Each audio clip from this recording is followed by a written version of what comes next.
Lisa Smith. I'm the Executive Director of the Natural Areas Association, and on behalf of our staff and our board, I welcome you all today to our Stewardship in Action Field Workshop.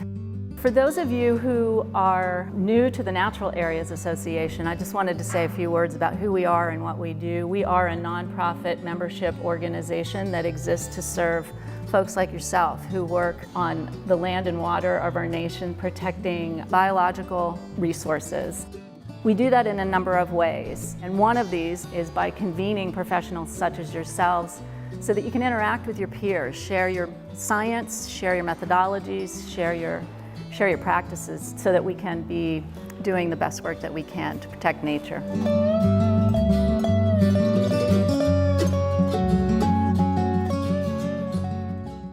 Hi, I'm Lisa Smith, as you just heard, and I'd like to welcome you to our program today. We're so pleased to have you join us for this program. It's the first program of its kind for us here at NAA. And as mentioned in the video, convening practitioners in the field is something that we strive to do because we know how effective those opportunities can be to advancing the conservation of ecologically important places in supporting you and your work. Our Stewardship in Action field workshops, by their very nature, are intended to be small gatherings in order to maximize opportunities for interaction, demonstration, and exchange of ideas and solutions. These workshops are just one of the many ways that we work to get important science and information into your hands. And if you came in a little early, we had intended to just run you through some of the additional programming that we have up and coming. We've got a great series of webinars lined up for you in 2022. We've got a new issue of our Natural Areas Journal that is out, and we also have an upcoming Natural Areas Conference in Duluth, Minnesota in September, as well as our next State Natural Areas Program roundtable. So visit our website, be sure to check all of that out. You'll be seeing some emails from us as well. All right, so today's program was long in coming. Rick Myers and Ryan Klopf of the Virginia Department of Conservation and Recreation and I originally developed this topic back in 2018, way before the pandemic hit. The pandemic just made the information and the issue all the more relevant, the issue of today's presentation, since the one place that people could go during the quarantine was outside. And as we all know, that led to many visitors to our natural areas. And while wonderful that people were appreciating and continue to appreciate nature, it has led to many land management issues for many of you. So this program was originally hosted in September of 2021 in Southern Virginia. This was the first time NAA and the Virginia DCR could safely gather. We convened at Claytor Lake State Park and considered case studies at 3 natural area preserves: Buffalo Mountain, Bull Run Mountains, and the Channels. We visited 2 of those. We visited Buffalo Mountain and the Channels, and you're going to learn a little bit more about both of those next. Because we knew this issue was important to practitioners, we were able to secure funds through the National Park Service and the U.S. Forest Service to film the workshop so that we could bring this program today to a much wider audience. And I'd like to sincerely thank NAA's longtime partners, the National Park Service and the U.S. Forest Service, for providing the resources to virtually produce one of these field workshops so that more of you could benefit from this extremely important and educational opportunity. And as with so much of our programming at NAA, it would not be possible without our partners, and it's thanks to our colleagues at the Virginia Department of Conservation and Recreation who worked tirelessly to help us put together a thoughtful and organized 2-day event, an event that showcased their approaches to managing public access on highly sensitive and ecologically important high elevation sites in the Blue Ridge Mountains of Virginia. Not only did they dedicate their time in planning and execution of the in-person field workshops, but they are also here with us today to share in this virtual experience. We had 2 film companies working with us on site and in the studio to create what you're about to see. And it's a special thanks to Aspire and Somewhere in the Woods Productions for working so enthusiastically with NAA to make this dream a reality for us. And I'd like to also thank and recognize Maura McGinty-Kloss, my colleague and our program and communication manager at NAA, who worked directly with these film companies and our presenters to create these educational videos. And some extra special thanks to Claiborne, Woodall, and Rick Myers for the wonderful music they provided that you get to enjoy throughout the program today. So before we begin, I'd like to mention a few things. Rick Myers, the Natural Area Stewardship Manager for the Virginia Department of Conservation and Recreation's Natural Heritage Program, will open the program, providing some background on the mission and scope of his agency. After that, the workshop's divided into 4 segments, 3 case studies, and a practitioner panel. Each case study includes a recorded portion that captures the key information and shares highlights from the field in 20 minutes or less. So what we did in 2.5 days, you get to experience in 2 hours, thanks to technology. We're very happy that all of the presenters for the in-person event and the video presentations are joining us today. They're here for 2 reasons. 1 is to respond to your questions, and 2 is to hear from you.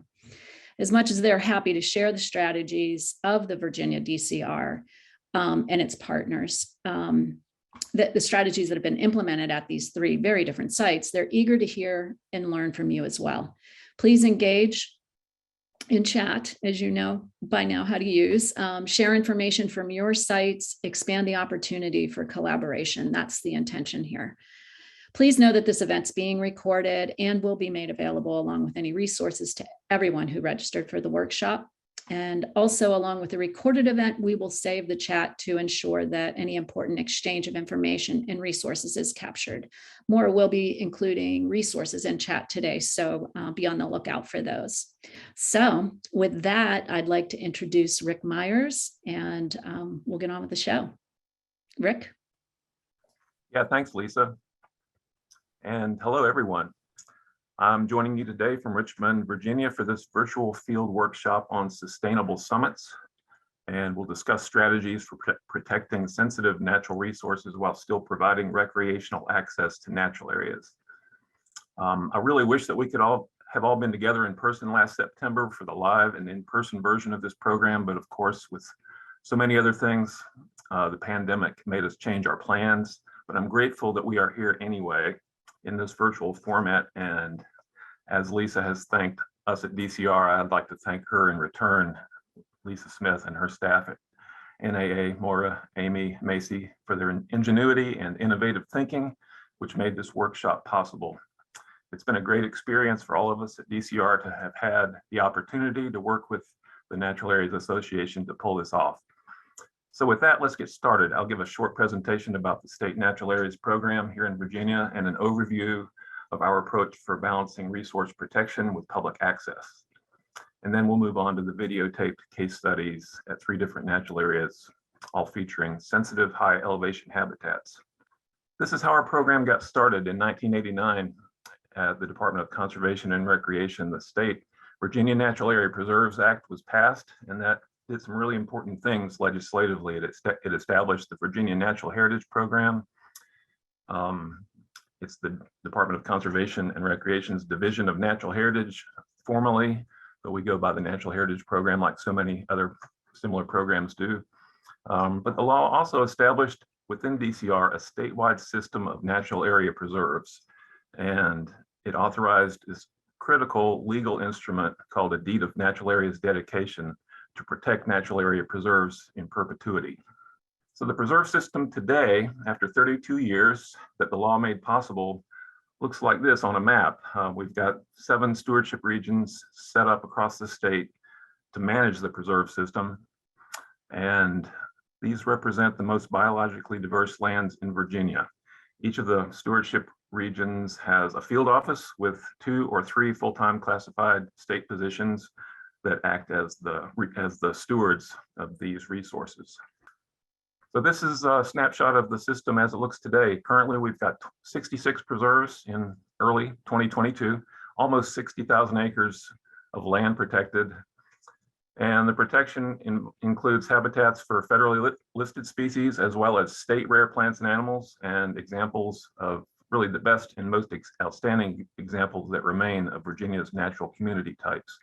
44 of the preserves are DCR owned and managed, and then there's 22 others that are owned by a variety of landowners, including the Nature Conservancy, Virginia Outdoors Foundation, Old Dominion University, the State Department of Forestry, City of Newport News, Fairfax County, and 11 private landowners.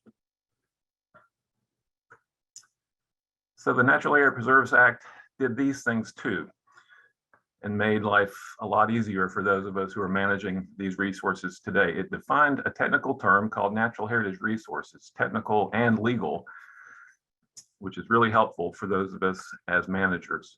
That term is defined as the habitat of rare, threatened, or endangered plant and animal species, rare or state significant natural communities or geologic sites, and similar features of scientific interest benefiting the welfare of the citizens.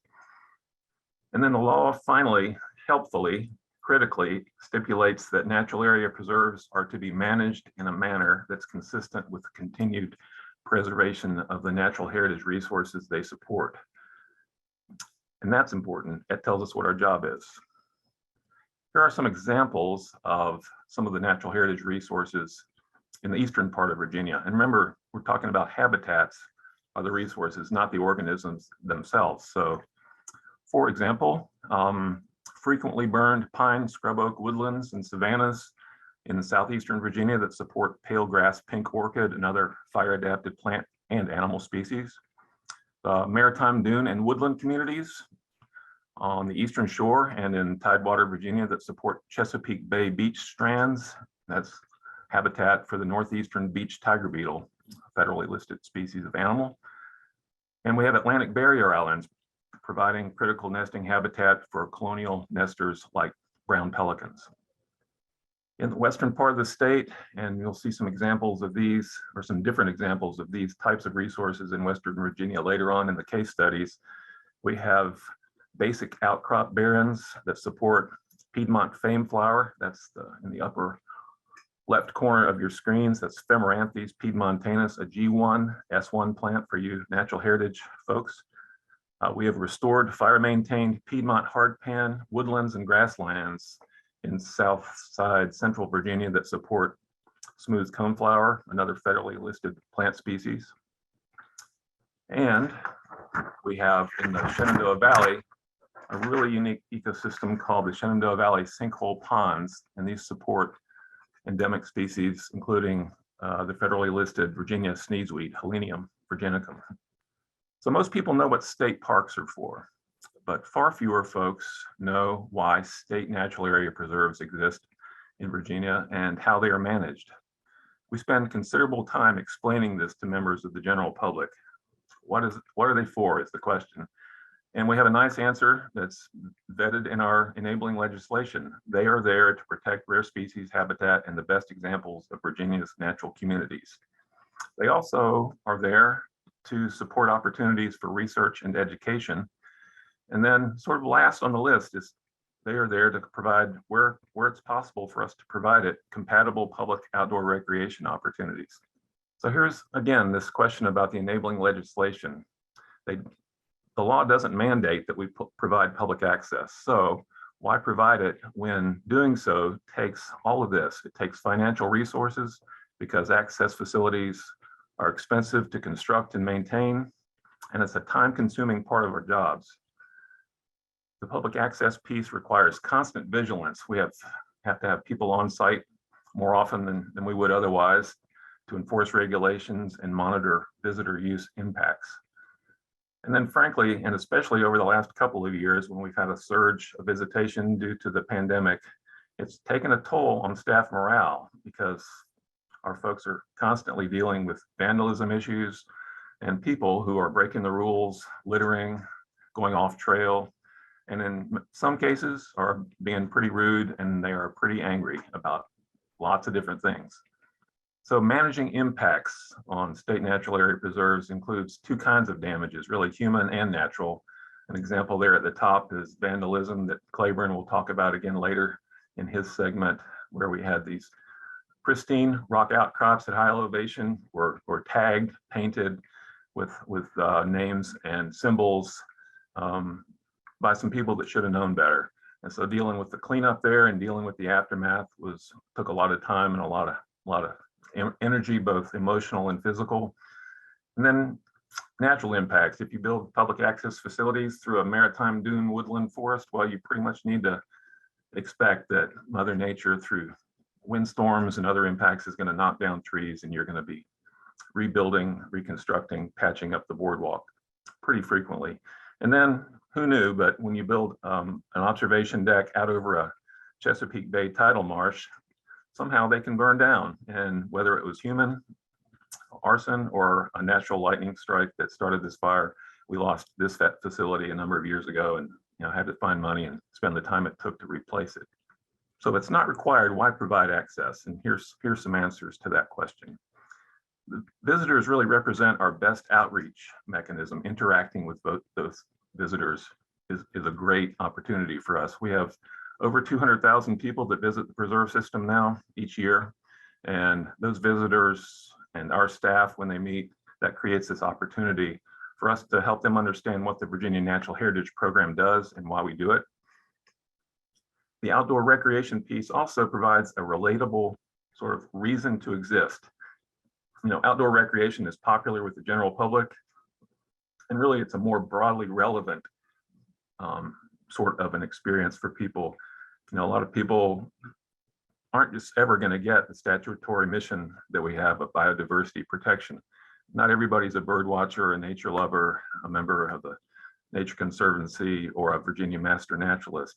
A lot of people just want to get outside and hike. And so the outdoor recreation thing is a reason why they can appreciate that our program exists within our state agency.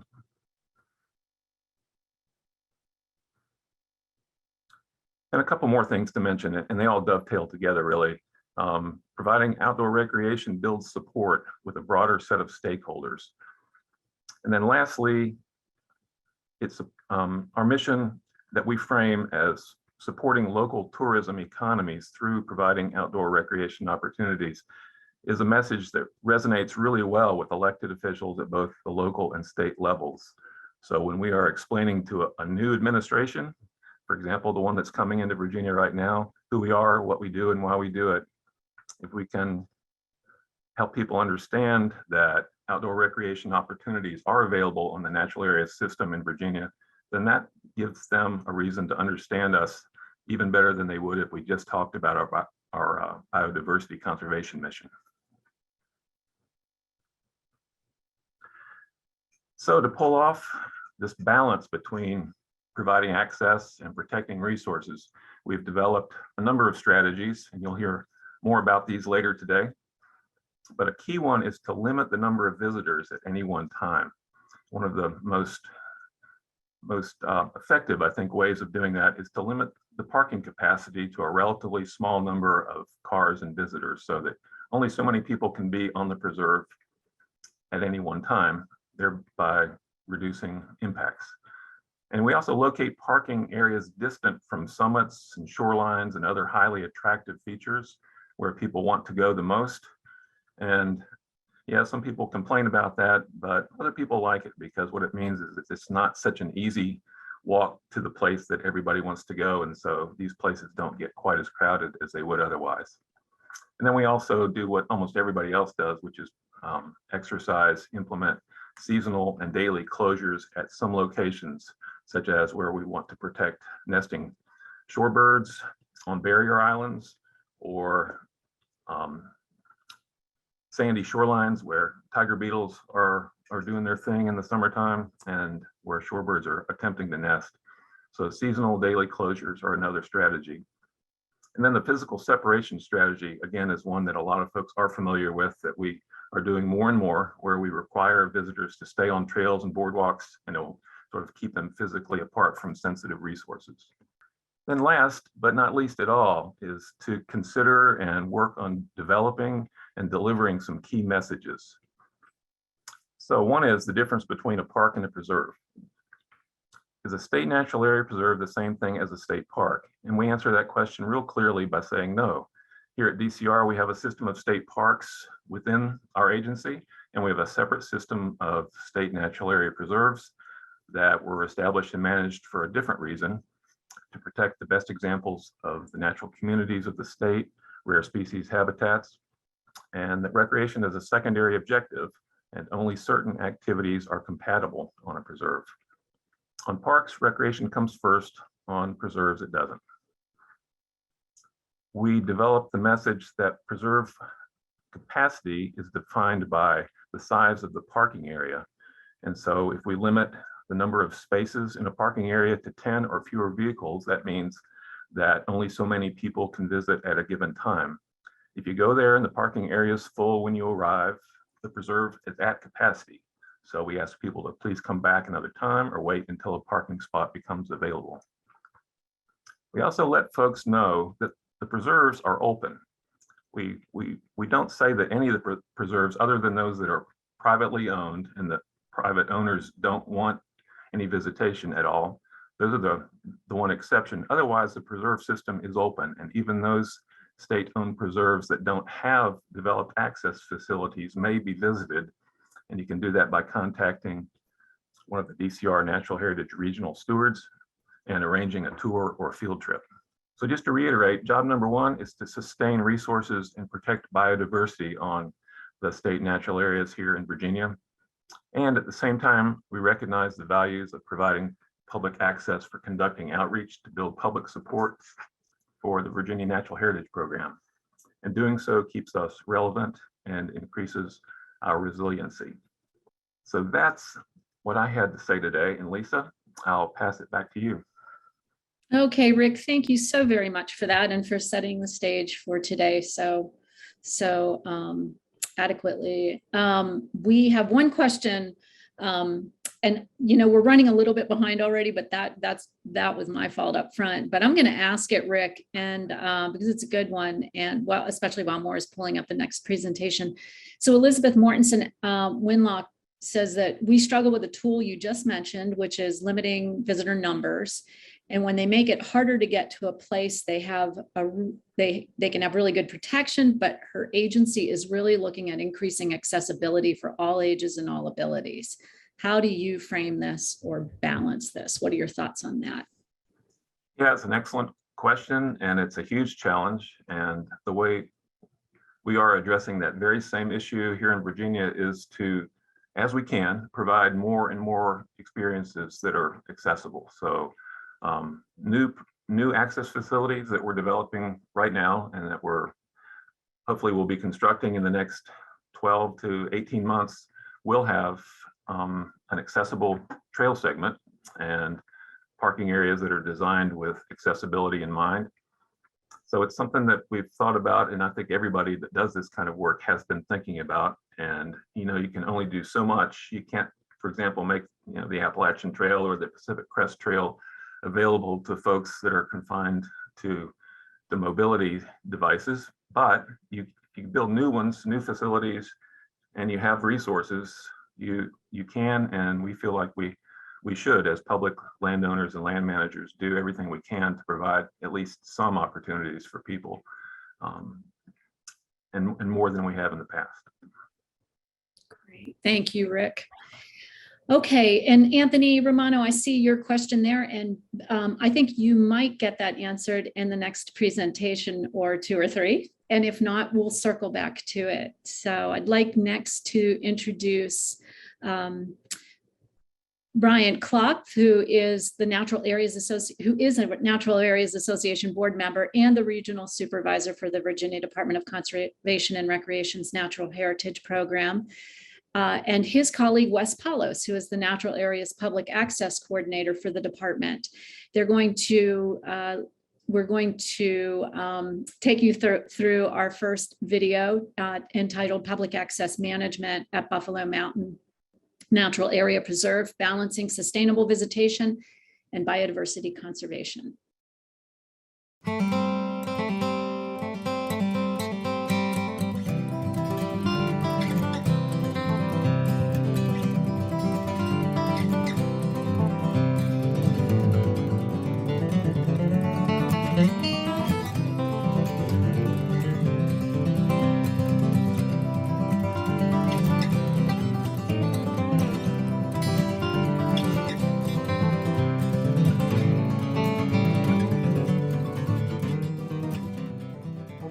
everyone.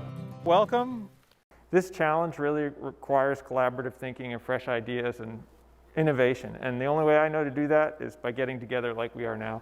So my talk today is very much meant as a preface to today's trip. The story of Buffalo Mountain can be told many different ways, but I'm trying to tell it today in a way that sets us up to have a good background when we get in the field. Buffalo Mountain Natural Area Preserve is a very prominent feature, as you can see, in Floyd County. It's a little over 4,000 feet tall. This site has a really rich cultural history in terms of human culture.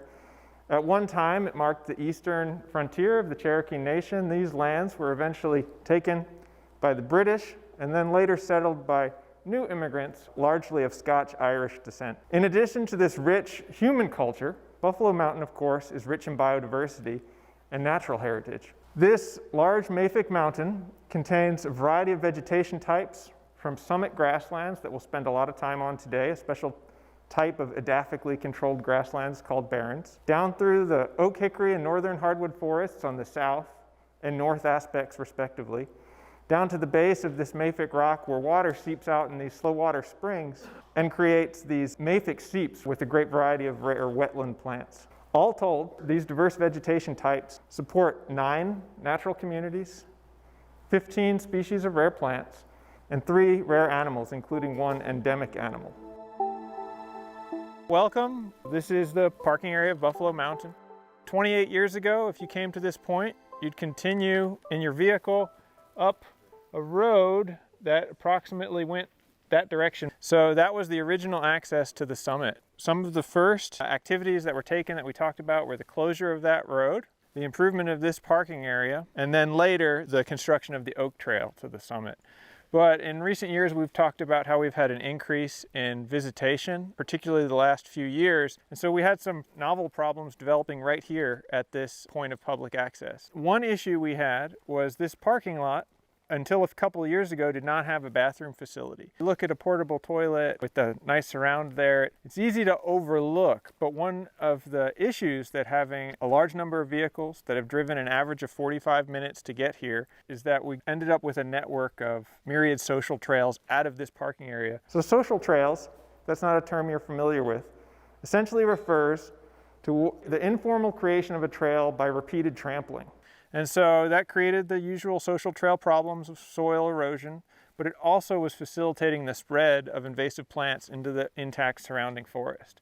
So it was rather remarkable the rate of change that we noticed in that those social trails disappeared in a matter of almost months after the construction of that structure. That, coupled with a sign that designates the capacity of the parking lot, gives us a place to talk about what the rules are. Without numbered parking spots, without a sign that says this is what full means, it's just simply more difficult to have a conversation about we're at capacity. We also, in recent years, with help from the public communications folks, redid the messaging on our kiosk. So every sign you can see there was custom developed to do one of several things: to educate people about why this place is important, to try to capture their attention with other messages such as cultural history of the site, and then also to begin a system of messaging that continues all the way to the summit that encourages folks to stay on marked trails and thereby teaches them how to be responsible visitors.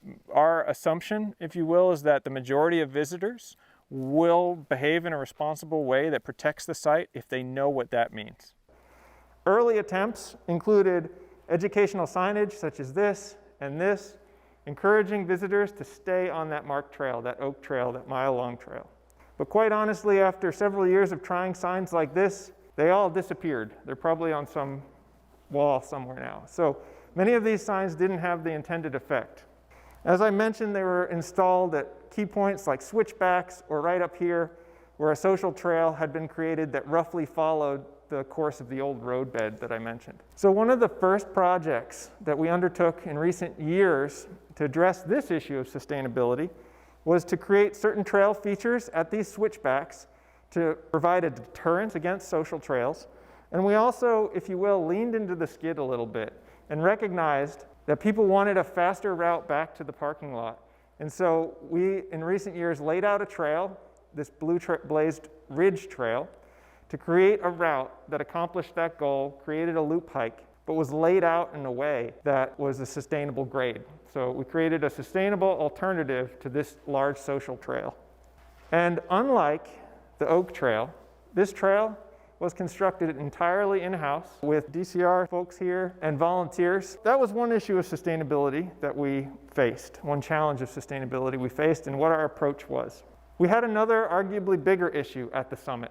In 2017, natural heritage stewardship staff, as well as natural heritage ecologists, began to document extensive degradation at the summit directly to those three natural community types, those three barrens. It was enough of a degradation, extensive degradation, that the quality of that globally imperiled resource was downgraded. So guys, you are currently standing in an element occurrence natural community, actually two separate natural communities. That's going to be the Blue Ridge low elevation mafic barren, okay, which you will see as we move up the trail. And the other one is a central Appalachian montane oak hickory forest. And as you've seen, as you're coming up the trail, a change in community type. That's part of the reason why this is such a unique place. You're currently on a switchback. Everybody knows what a switchback is. Changing in direction to try to minimize your percent grade of the trail. However, a lot of people don't like switchbacks and they like to cut through a switchback to speed it up for one reason or another. Most people cut switchbacks coming from the top of the trail to the lower part of the trail. You passed one of these cuts right here, the other one is right here, and then literally at the end where we've armored it with rock is the third spot where people like to cut the switchback, no matter how small it is. So what we did originally was to place vegetative matter in each one of these eroded sites to try to get people to stop. Many people that manage trails do this. It was unsuccessful.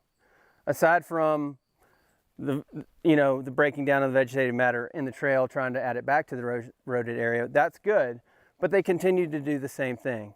So we took a harder approach and added this 3 strands of cable. One reason why I chose 3 strands is I went to Grandfather Mountain down in North Carolina and saw that the single strand, which was approximately 36 inches from the ground, allowed for people to go underneath it easily. So I went with a 3 strand from 36 inches to 12 inches above the ground so that it's difficult to go under it and or over it. I made it cable so it couldn't be cut, and then I swaged it because you can't unscrew what you would normally use for cable clamp. So it's almost tamper-proof. We use galvanized cable so that it would stand the test of time. I chose not to paint it black because I feel like over time the graying would be aesthetically pleasing enough. Obviously, that's always one of my concerns as to whether we're going to impact the aesthetics of the area, because I know that it's going to help. That over the past 2 years since we've done this, we've actually got growing plants in what was a completely eroded area. So here and here, we've got things growing back in that site. We've not seen any additional foot traffic go through here, and I look at it every single time I come up here because I want to make sure that this is actually working. The other thing we did is we did some trail maintenance during the summertime. We were taking out pretty big chunks of grass and other plants, so we transplanted that material from where we were doing the trail maintenance to the eroded areas, and virtually all of it took. So that was a really great way to salvage the material that we ordinarily kick down the side of the hill after we're re-benching the back of the bench cut on the trail. This is our second switchback dilemma. This is a technique that I learned from a trail building crew some years ago to try to shut down a trail, is that you cut saplings or cut limbs off of the trees in the area, whittle the end, and stick them in the ground. And so you have instant forest. It just so happened that it coordinated with leaf fall. So they were green and then the leaves fell off and it looked like it was supposed to be there the entire time. And once again, we used the cabling. The challenge for this particular area was there was nowhere for me to terminate it. And you'll see as you move around the switchback So what I did was I ended up anchoring it to the ground itself.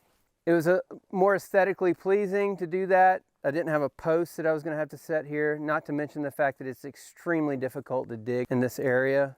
For this particular cutting of the switchback right here on the corner, people would just cut the 5 feet. So what we did is we built it up. So we made it less hospitable to walk through there by creating a ledge. So a person would look at that and say, I don't want to try to go over the wire or this rock wall. This is called a cribbed wall. It's commonly used in trail construction. There's another one that my colleague John Hartley built right near Dave. And the same idea is that they're looking down a small wall. It's not as inviting as if it were a social trail that's cutting the switchback. Additionally, we did some armoring on this section, which is basically using rock that we stacked on top of each other. So we'll get some plant growth coming through it to stabilize the soil. But if people decided to try to cut the switchback again, they would be hitting rock instead of dislodging the soil and the plants that are growing in it. Welcome to what we consider our sustainable summit, the Barron's Loop Trail. First, I want to draw your attention to the soft barrier system that you can see. Serves not as a physical barrier to prevent people from going into the fragile habitats up here, but as a mental, informative barrier that tells people what we consider to be a sustainable route by which you can enjoy all the summit has to offer, and at the same time concentrate and minimize the extent of impacts to these grassland communities up here. So we've got a lot of time up here together. We can use that time to do several things: to enjoy some of these rare plants that are found almost nowhere else in Virginia, to look at recovery on the areas protected by the soft barriers, compare vegetation within and without of those areas. Also notice on the south aspect of the mountain, large grassland habitats, and this is where the Buffalo Mountain mealybug lives, in these native prairie grasses. Just beyond that point is an example of a hard barrier. As we head back that way, or if you look back that way, you'll see a large amount of Virginia pine brush that's wired together, preventing access to an outcrop just like this. And that outcrop is the outcrop that there was a photograph in my presentation of the quadrat of three-tooth cinquefoil that had expanded in cover. So that's an example of a destination area that was eliminated by a hard barrier, whereas this is a destination area that we kept accessible. In addition, the overall extent, as I said in the presentation, of the destination areas was reduced by about half. This particular part of the summit is kind of in the middle of the three Barrens communities, which are roughly stratified from south to north based on what the dominant vegetation is. But I mentioned the hard barrier that was built of Virginia pines that were wired together. That project complemented another management project up here. If you look at aerial imagery of the top of Buffalo Mountain over the past 70 years, this grassland habitat that you can see here has shrunken by about 30 to 50% due to woody encroachment.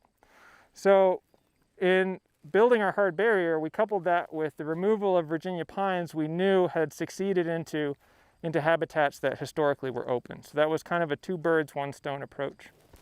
And then the last point I want to make from right here is that image I asked you to commit to memory of the ruins of the fire tower. If you recall that image and think about how far we've come up here at Buffalo Mountain, it's a nice image of 28 years of progress. From an aesthetic standpoint, we don't want you to see a hard barrier. We want it to blend in. People look at that barrier and say, well, why don't they want me to be back there? I want to go over there. It's a hard barrier. Because this is a fine mesh, you can't really see it that well. Even with all the leaves off the trees, because it's galvanized wire, virtually all those tree bark is gray. So it actually blends in really well even with leaves off. That is 4 foot high, 1/4 inch galvanized mesh, 19 gauge. Okay, so we wanted it heavy duty enough to withstand a blow from a tree limb or say snow or whatever. Not necessarily the weight of a person. The idea was to try to cut off that outcropping that Ryan told you about that is really in good shape. We want to keep it that way because a lot of people don't know it's there. The only way they could tell that it was here was that there was a major trail running down through here and several other points as you pass by on the trail. So I put this mesh at 5 feet high, right? That's to here on me. I'm not going to try to climb anything 5 feet high. The mesh is 12 inches off the ground to allow small mammals, amphibians, and reptiles to move freely underneath it. And any large fauna like deer or bear are probably going to move around it. It's only 200 feet long. And so what we did find was that people still wanted to go back there. This is one of the places that they will move brushy debris. I literally put a downed pine tree right here. The crown of the pine tree was this whole area, and they moved it, okay? People will go to great lengths, so much so that they ripped the wire that we've had to stitch back no less than, how many times, Dave? Okay, 3. We take wire and stitch it back together. Actually, Dave has done the vast majority of that. And so we learned that you need something to stabilize that wire with. So we used the same type of cable that we used on all the switchbacks and ran it that 200 feet and put it through eye bolts so that we could then hang the mesh from that. So you can no longer just rip it down because it's attached to that top cable. People brought a side grinder up here and cut through that cable. Why? Blows my mind, because you can get underneath this thing if you really want to. So I had to swage the wire back together in order to, yeah. So you're gonna have that percentage of people that are gonna do what they wanna do. And like Ryan said, we're never going to be able to stop that level of malicious behavior. We can only try to curb it by putting in things like this. But for the most part, this has worked really well to deter a great number of people that were going down through here. They hit that mesh and they pretty much put the brakes on and probably turn around. We've seen a lot of recovery in what was a superhighway. I mean, there's plants literally growing where there was no soil left. From this summit vantage point, as you look back over the ridge of the summit, you can see the relative proportion of areas that have been protected relative to the areas that have been dedicated to recreation using the soft barrier system. So you can ask yourselves as you look across the ridge of Buffalo Mountain whether or not you think we met our goal of reducing the extent of our footprint atop Buffalo Mountain for the benefit of biodiversity, and ask yourselves how well we were able to balance biodiversity conservation with access to the summit for recreation and enjoyment. We've completed at this point the Barron's Loop Trail, and for our return trip we're going to hike the Ridge Trail with the Blue Blaze that we built to complete a loop trail hiking option here. So we hiked up the original Oak Trail and we're going to hike about a half mile back to the parking lot on this Blue Trail. A couple things to think about on our way down. This trail was built internally with DCR and volunteer staff, so you can kind of in your own mind compare that workforce versus a professional trail crew. Of course, the complicating factor being that this is aged for 15 years, but it has been maintained during that time. Also, from an ecological recovery standpoint, as we're hiking down, parts of this trail get pretty close to the old roadbed that was deconstructed that used to lead to the summit. So you can look for yourselves how well, after 28 years or thereabouts of since a vehicle has driven up it, how that's looking. So see which vegetation, which species are pioneering that. Primary management the last decade in particular has been invasive plant management. Fortunately, the invasive plants have been pretty limited in extent. We've been able to treat it with just a few gallons of herbicide a year to keep a handle on the Japanese stilt grass primarily.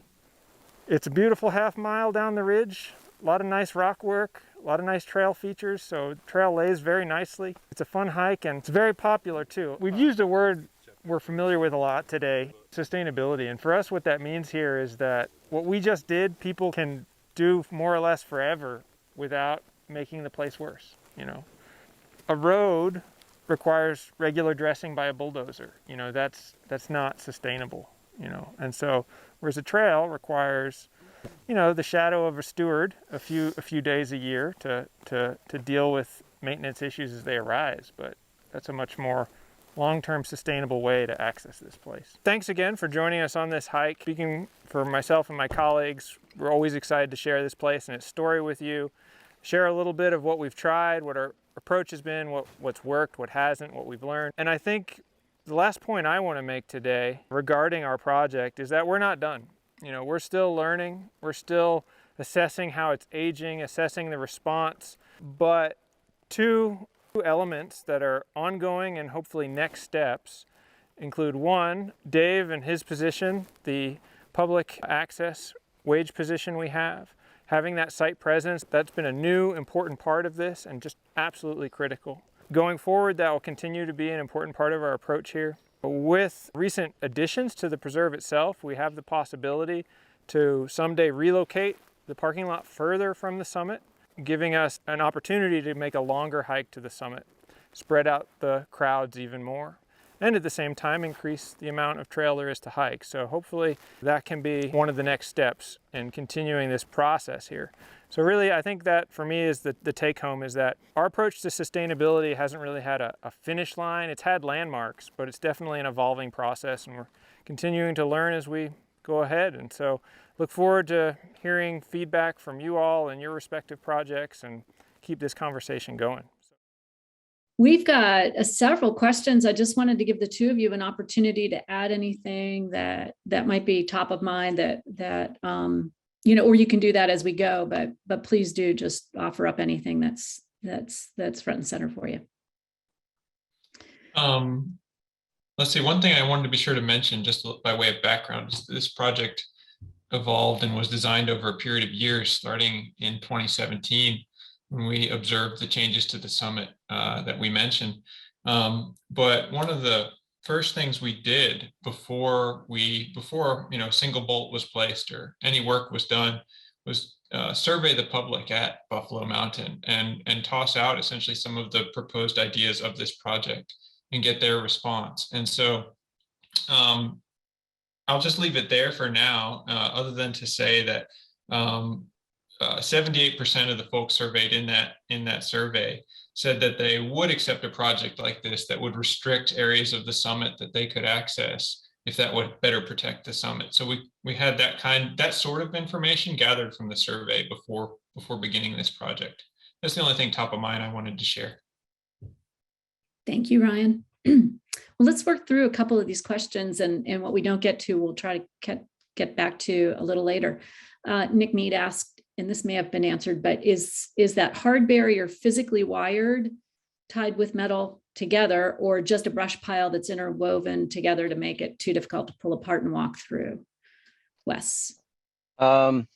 So both. We took vegetation in that general area, primarily vegetation that was encroaching upon the grassland area. We drug it into place, normally with the tops out, so it's less inviting to try to move through it. And in one particular area, we physically wired it together with using, you know, very small gauge wire. So it's hard to see, but incredibly difficult to remove that vegetation. Other areas, we've just done the traditional piling, but I think it's important that you use some vertical structure as opposed to just piling it horizontally, because that vertical structure gives the illusion that it's growing a vegetation, primarily in the wintertime. But if you cut the stuff in the growing season, put it in the ground, it'll drop leaves in the fall, and looks like it's supposed to be there until the following year. Great, thank you for that. And Jenna asks, if the ground is so hard to dig in, how did you install the posts to attach the soft barrier? When they have a similar situation at their park, but do you want to comment on that? We purchased a battery operated, it's a rotary hammer or a very large hammer drill. And we drilled 6 inches into the rock. We placed each individual rebar post in the ground with epoxy. The epoxy was meant to take up the airspace that was left after putting in the rebar, so that water can't get into the hole and fracture the rock. Great. I think you may have just answered Owen Carson's question too, which was whether hand tools were used only or if there was a mix of tools. The trail building was all done physically, just manual labor and hand tools. Okay, thank you for that clarification. Let's see. David Wilderman asks a question. It's more for the larger group, but perhaps the two of you can comment on it. Has anyone tried installing a viewing deck or platform on small summits along with a cable or railing to contain visitors? Any comment on that? We would probably need to use just a very large labor force to get anything to the top. But also, if you just look at human behavior, on a summit like that, people are going to go where they want to go, regardless of whether you put the viewing platform there or not. Okay. So you have to ask yourself, is that structure going to be successful in the long run? Great. Okay, Christopher Morris asks a good question here too. Although I think it was just touched on by you, Ryan, briefly at the end, and this is about Dave's position, but perhaps you have a few more comments on it. Have you implemented trail stewards at the trailhead or summit or both? And have you found that to be effective? Yeah, so Dave was mentioned in the video several times. He's the public access technician that we have here in the mountain region. So it's a wage position that works basically the 3 busiest days of the week and holidays, where he is at Buffalo Mountain to interpret the natural history, to interpret the rules, to explain what we've done and why. And that site presence, having a friendly person there to explain why things are the way they are, has been just an invaluable piece of this. No sign that we could design, no soft or hard barrier could ever work as well without having that person there. That said, I think having the two things together is helpful because whether it's a sign in the parking lot or a sign on the summit asking people to stay on the trail to protect rare plants, having a human being there as well to reinforce and more broadly interpret that message is highly effective, or it has been in our experience of the last year and a half. Great, thanks. Okay, one more question, and then I'm going to ask you both and anybody else on your team to kind of go back through here and answer. There are a few questions in here that I think we can easily answer in chat. But one real quick from Joshua West, how does the soft barrier remain up all year, or do you use it seasonally? It stays up all year. Okay, great. All right, folks, thank you. We're going to come back to some of these questions. And again, Ryan and Wes, if you wouldn't mind just taking a peek at them and answering what you can. Otherwise, we'll circle back. All right, we're going to move on to our next presentation. Thank you both very much. And what we have up for you next is the presentation that is entitled Restoration Challenges of a Mountaintop Natural Area Community at Bull Run Mountains Natural Area Preserve in Northern Virginia. Joe Villari is the preserve manager for that site, and Joe works for the Virginia Outdoors Foundation. And he's accompanied by Michael Lott, the Northern Region Steward, and the regional supervisor for the Virginia Department of Conservation and Recreation's Natural Heritage Program, who has a natural area preserve designation on this site or lands owned by Virginia Outdoors Foundation. And Joe and Mike will be talking with you next.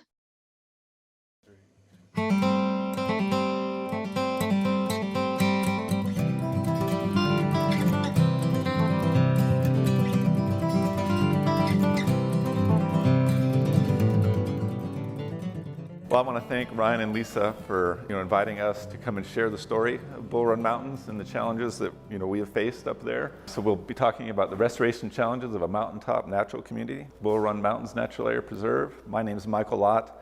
I'm the Northern Regional Supervisor and Northern Region Steward with the Department of Conservation and Recreation. And I'll introduce my partner in the talk today, Joe Villari. He is the Preserve Manager with the Virginia Outdoors Foundation. So a little bit about Bull Run Mountains. The mountain is the furthest east ridge in the Piedmont of Virginia. It's about an elevation of about 1,400 feet, about 800 feet above the valley floor. It's very noticeable, particularly from the west. So if you're driving eastbound on Interstate 66, you will see these white quartzite cliffs up here on the top of the mountain. It's undoubtedly been a destination for locals for many generations. I'll say right up front, the top of the mountain, even though Virginia Outdoors Foundation owned most of the preserve, the top of the mountain, 200 acres, is owned by the Rowland Farms. So the top of the mountain, High Point, sort of supports 4 exemplary and significant natural communities. The one that we're primarily going to talk about today is the Pine Oath Heath woodland on these quartzite cliffs. So this community is dominated by Table Mountain pine, old age Table Mountain pine. Some of the pines are in excess of 200 years old, we believe. And the understory is sort of dominated by heath, sort of mountain laurel, black huckleberry, etc. Both the pine oak heath and the quartzite are both very rare in the Piedmont of Virginia. We got the Blue Ridge Shenandoah National Park, Sky Meadow State Park to the west. This is the preserve itself here, sort of near Haymarket, sort of northwest of Manassas, a little bit west of the population centers of Northern Virginia and Washington, D.C. So roughly 2.5 million people live in a relatively short distance to be able to access the preserve. Also, it's very close to Dulles International Airport. We often find actually that people will land if they have a long layover. They will actually go down to Bull Run Mountains to go for a hike before they carry on their travels. So zooming into the land holdings that are our 2,500 acres, just as a wayfinding point, the red and black line just south of the preserve is the 66 corridor. So north of that, the preserve is divided into 3 different management units. The number 1 and number 2 are the north section in Jackson Hollow, and the only way people are accessing those properties are through having some kind of permit in place for research or doing some sort of volunteer work specific to each and every visit. Otherwise, you're going to be there with a VOF employee and on some kind of guided hike. Down on the south section, we're open Fridays, Saturdays, and Sundays now to open access by the general public. We're completely free. One complicating factor is the restoration area that we're going to be speaking about today during this presentation is within that southern section landholding. So it is now closed to the public, but it was previously accessed on those same public access trails there.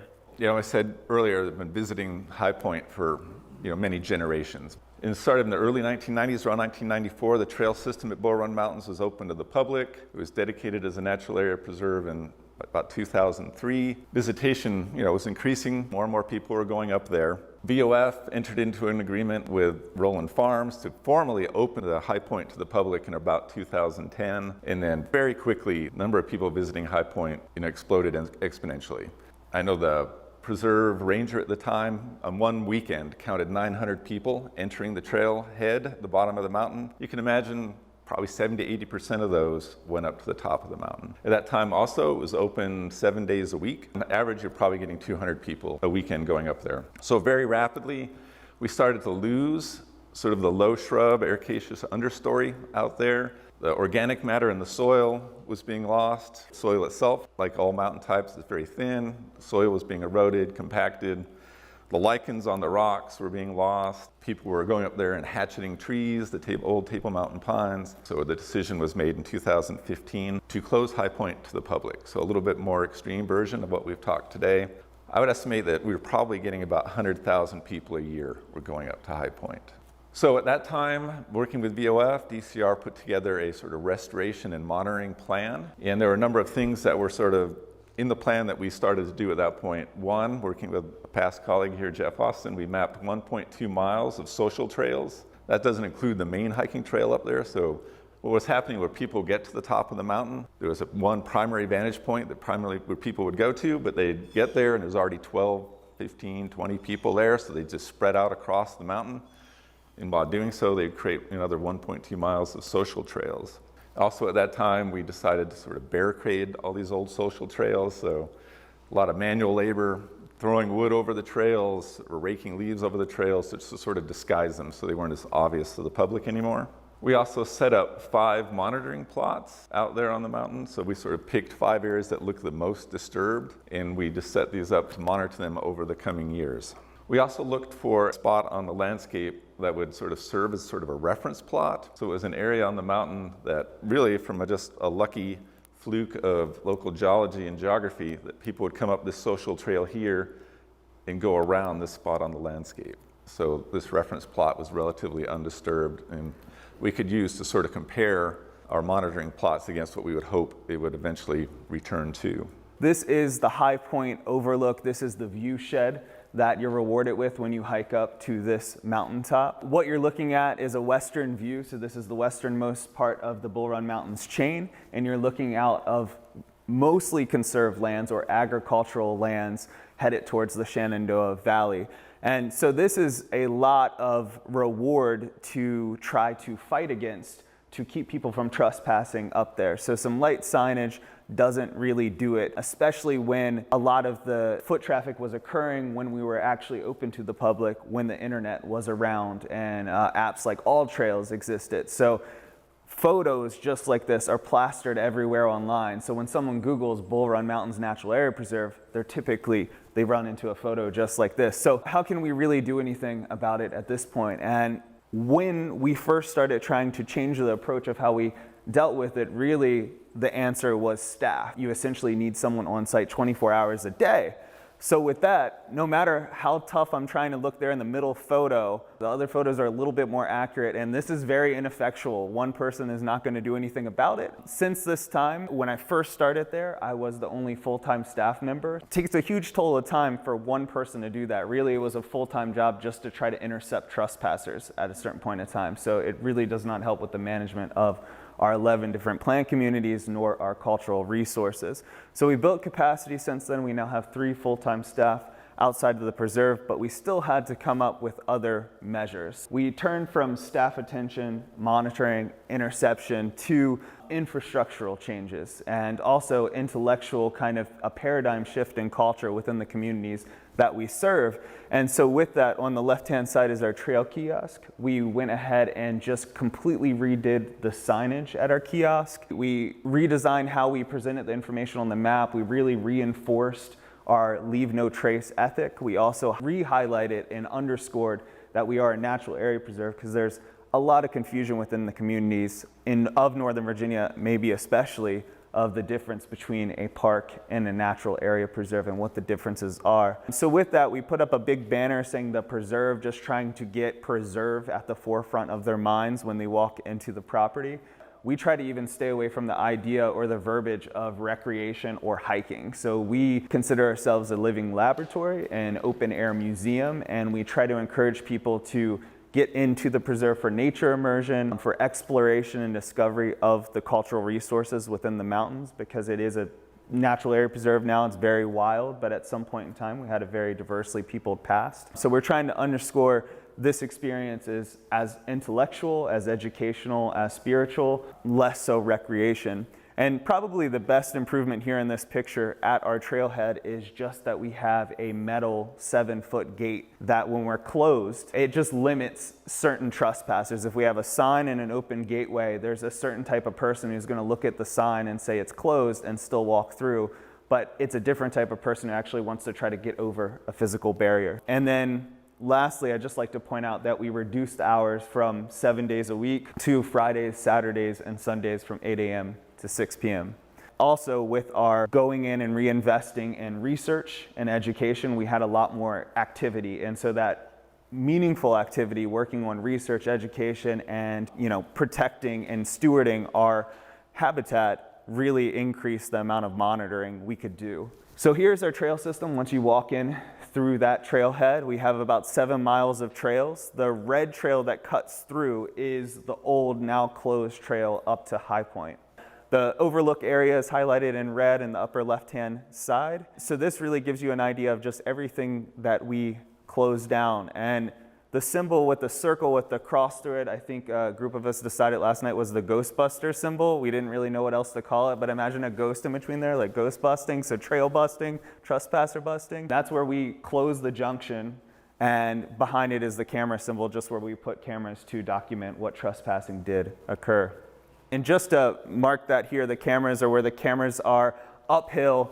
The Ghostbuster symbol is where the closure is right up with our current trail junction. So previously we had, a nice polite sign saying this area is closed for restoration. We had a little cute metal rope across it and a very clear open trail before you. And that is what the approach was initially. We decided to change that to a hidden closure. So we got rid of the polite signage and we just hid the trail. And then up past the line of sight, if someone decided to still go up there, before there were cameras, but there was no warning that you were currently trespassing. And so we put in harsh signage, red, black, and white colors, no trespassing, verbiage of prosecution included in there. And I'd like to just stop and appreciate this picture. I think it's great. It's one of my favorite, of them just pointing up to the camera, you know, beautiful faces, glowing eyes and all. So September 2016, this is before any of these approaches were put into place, and we had that data of 81 trespassers coming up within that month. In 2019, it took us a few years, so I just put this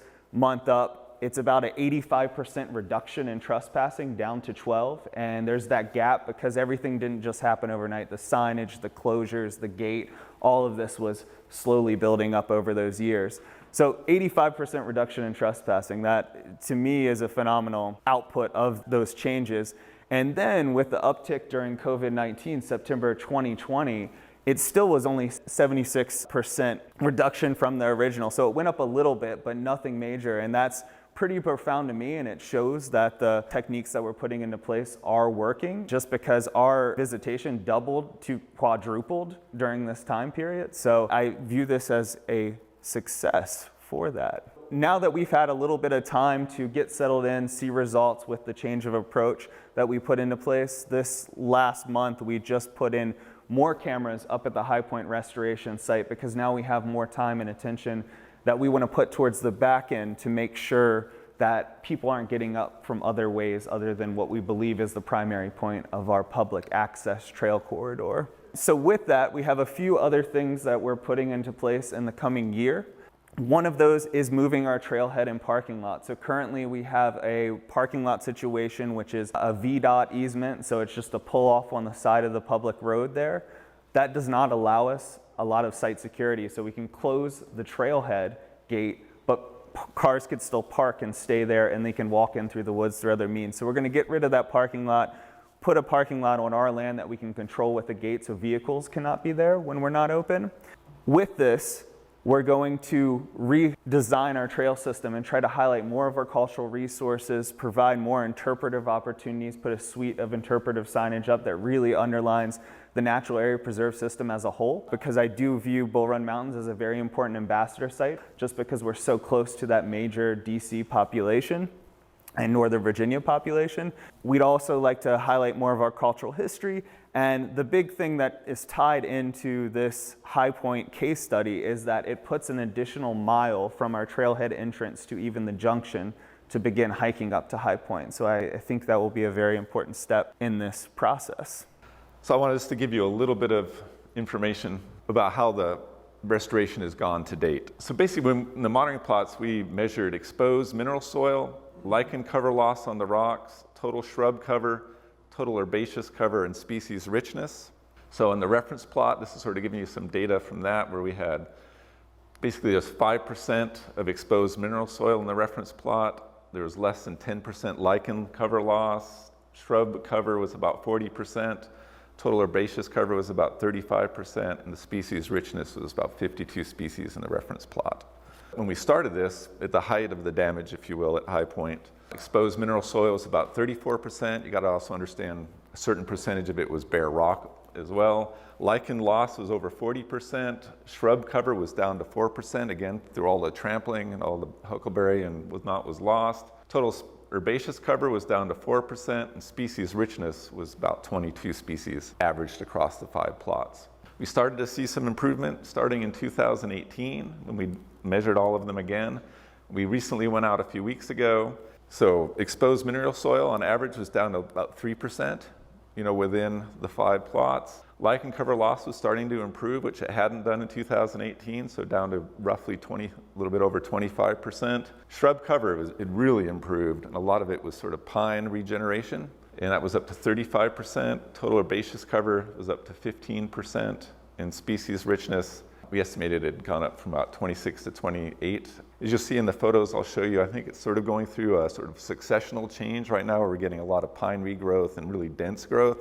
So I think it may take a while for that to sort of go through the successional process where you get more light and more herbaceous growth in the understory. So this was our most northern plot. So this was the one that was sort of the least disturbed in 2015. But even there you could see where a lot of the herbaceous cover and the organic material was lost. I think this was more of a spring photo, and the other one was sort of later in September in 2018. So some of the leaves on the huckleberry were gone, but you could start to see more organic material and some pine regeneration. And this is a photo we just took a few weeks ago, and you can see a lot more growth of the ericaceous understory and a lot of pine starting to come in as well. So this is one that's more dramatic, so a little bit south of the primary viewing point up at High Point, where basically it was just nothing but sort of bare mineral soil and scraped off rocks where all the lichen was lost. In 2018, you started to see a little bit of pine regeneration, and most of this is really moss that had started to form at that time on the bare soil. It was almost really hard actually now to find these plots in 2021.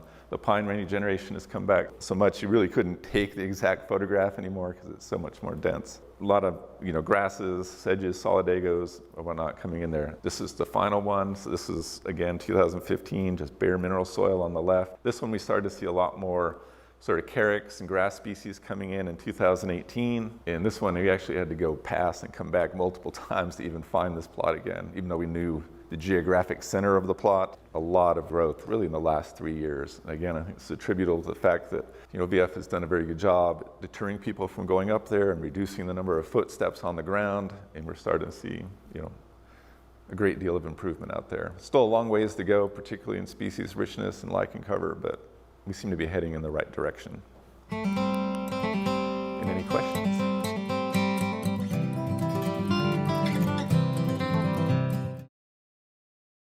Okay, wonderful. That was great. Thanks, Joe and Mike, for joining me here. We've got a couple of questions for you, but like with Ryan and Wes, I'll offer you to just comment on anything additional. I'd just like to echo what Ryan said earlier, just the importance of working and engaging with the local community that you serve, the communities that you serve, and trying to have discussions with them before implementing any kind of changes on the ground has really seen, for us, a huge positive impact and a lot of community buy-in. And, the community has helped enforce the guidelines and really kind of help to monitor the preserve more than just the staff alone could do that. And without that, upfront community buy-in, we would just be in a lot different place now. So I'd just like to reemphasize that fact. And then Mike, I don't know if you have any other addition. I mean, I know we took a much, different approach than what was discussed at Buffalo Mountain, in the sense that we're, essentially closed the top of the mountain. We're not really looking at this point to, accommodate people up there, at least not for the near term, probably not for the long term, until we see how this restoration process goes. Because just with the sheer number of people that live near Buffalo or Bull Run Mountains, it would very quickly get trampled again if we were to try to open it right now. Yeah, you might have noticed we didn't have a lot of beautiful sweeping aerials or viewpoint photos included in the slide, because even in this kind of closed circuit, we try to minimize plastering those photos that are already up online and really try to recenter the focus on what we can offer the public and what kind of offerings we have that the public can come and freely enjoy, and not just understand what a natural area preserve is and how that's different from another public access landholding, but how they can enjoy it, they can get excited about it and be part of that as well. Excellent, excellent. It truly is a great case study. A couple of questions. The first question was, how do you think through camera placement, and how do you avoid vandalism? I guess was the second part of that question. So we have two different approaches here. One is a visible camera, and that's when we want people to see it, and that can act as a deterrence. The other approach is a hidden camera, so we don't want people to see it ideally. And a lot of times when we don't want people to see it, it might be because we want to measure trespassing in an area without any kind of signage or any kind of incidents that we're monitoring it whatsoever. Another time is when the camera is very low and accessible to vandalism of the camera itself. And vandalism is not a static issue, as any land manager knows. It's ongoing. It comes, it goes, and there's not really a whole lot you can do about it. Any area where we have active vandalism, we try to put a lot of visible cameras up. And one thing that we do to try to deter vandalism, especially of the cameras, is whether it's a dummy camera, which a lot of times I have a whole stash of dummy cameras from poachers who have used cameras on our site. And so I'll just tag them and reuse them as cameras that aren't actually on, but as the visible camera. And when we put up trail cameras, I'll actually put other cameras clearly in view looking at the camera that's actually taking the photo. So it deters people from tampering with the cameras that are actually taking the photographs. And I found that very useful. And we've had a few cameras broken by trespassers. And as soon as I started using that approach, it stopped altogether. Great. Good question. Okay. Yeah, definitely. And Mike, this one might be for you. Did you use a standardized plot? So the plots were sort of designed by our vegetation ecologist, Gary Fleming. So they are different sizes because the areas that were disturbed were not obviously uniform, but they're generally, we have different sort of they're either sort of 5 by 5 or 5 by 20 meters. Then within each, they'd be divided up into sort of 5 by 5 meter plots. And then when each of those, there would be sort of nested smaller plots that were either 10 by 10 centimeters, 32 by 32 centimeters, and 5 meters by 5 meters. So to sort of get at the restoration at different spatial scales. So yes, each of them are standardized so that they're comparable in the future. Great. All right. And I'd be happy to share, that restoration monitoring plan with anybody who's interested in it. Fantastic. Yeah. If you send that our way, we can put it in the final materials that go out to everybody that's registered. That would be great, Mike. Okay. I saw signage deterring dogs. Have you found the signage alone to work well enough to deter pets, or have you found a better way?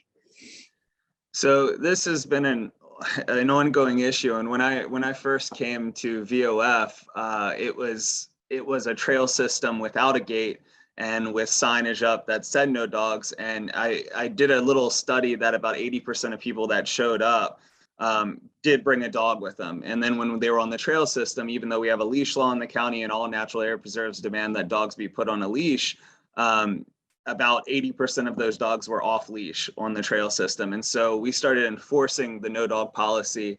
And at first it was a little bit dicey. And now the signage is very effective. We also have a social media campaign, a blog post where we kind of do some, public articles to explain why we don't allow dogs and the science behind that. And we try to, in a very playful way, talk to our community about why dogs aren't allowed here. And we don't hate dogs, we love dogs, but we love dogs not at our natural area preserve. And luckily, a lot of our surrounding parks in Northern Virginia, of which we have a lot of, do allow dogs. So there's a lot of other opportunity. Great. Okay, super. Excellent. I'll tell you what, one more question. There's some great questions here. And again, I'd encourage presenters and others to respond, but I'll try to keep track and make sure that everybody questions get answered as best we can. Can you elaborate further on how you engaged with the community beforehand? Yeah, so, there's a lot of different ways that are ongoing that we engage with the community. And one of them is just simple when there's a concerned neighbor that sees a post that we have on social media. We have a very active social media presence, and I tell all of our staff and I tell the visitors and myself when they come out to really push our social media. And that's the best way to learn what we're doing, how people might be able to get involved with what we're doing. We hold a lot of public archaeology work days, community science programs, and if there's any on the ground changes. So a lot of our news goes up to social media first and foremost, and then people reach out based on that, and we can kind of measure what folks are most concerned about and what we should address. And a lot of times I'll just set up meetings. So if I have a particular community that is concerned, I'll invite them to round up everyone they know, and I try to do the same and maybe have a site visit where we talk about that specifically. Any kind of like Zoom meeting you could set up with community right now, just, advertise it, and anyone who's very vocal and concerned will be on it. And it just helps, even if you can't take into account what they have to say, just the fact that they're heard has gone a long way just with satisfaction of the management of the property.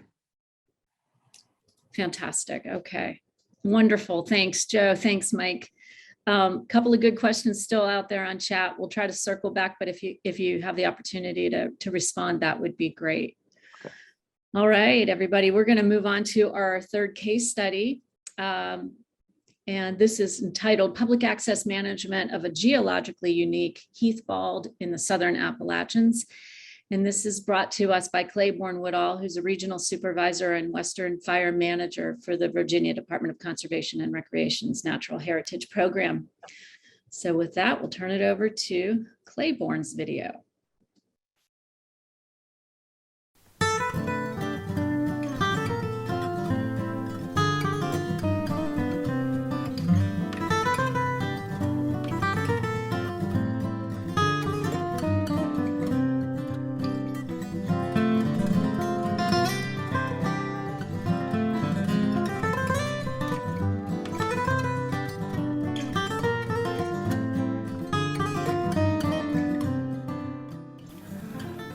So we came in up Highway 80 to the Channel's Natural Area Preserve Public Access Point, which is on private property. This is somewhat unique here in that our access point is on private property.